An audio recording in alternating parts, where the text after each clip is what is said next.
Без оглед дали земјава ќе го испорачи или не клучното политичко барање кон Европската унија, уставните измени, реформите мора да се прават за дома. Ова е ставот на експертите за пристапниот пат на Македонија кон Европската унија, кои коментирајќи го најновиот извештај за напредокот на Македонија кон унијата се настав дека извештајот кој Европската комисија го објави пред 2 дена не е изненадувачки со оглед дека земјата неколку години наназад стагнира во реформите на патот кон Европската унија од различни политички причини.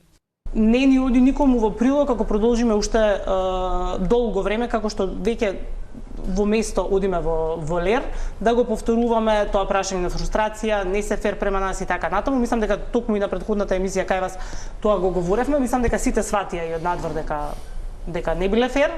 Го пренесовме тоа, меѓутоа тоа не го надокнадува моментот дека процесот на реформи мора да тече дома заради нас.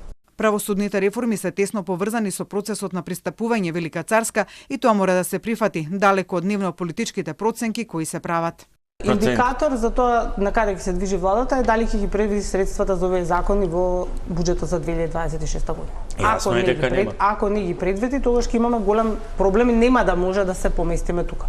Значи, тоа е тоа. Тие мерки од реформската агенда нема да бидат исполнети.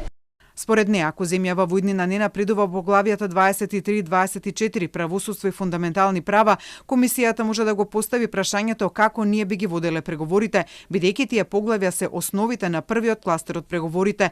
Но ако Македонија речиси да не се поместила од местото во делот на политичките критериуми во изминатите 12 месеци, таа напредок не направила ниту во економскиот дел, освен во делот на слободното движење на капиталот со пристапувањето на Македонија во СЕПА. Силвана Мојсовска од Економскиот институт смета дека токму економскиот дел мора да освести државата дека мора да се реформира за да може да се постигнуваат економски резултати. Според неа, Македонија има многу добро ниво на подготвеност во првиот од двата генерални економски критериуми, постоење на функционална пазарна економија, но оти тоа не е доволно.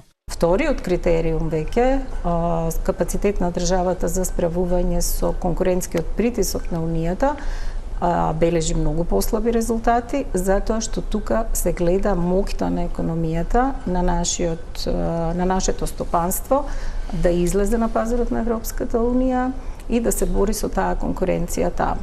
Тука имаме уште многу да напредуваме.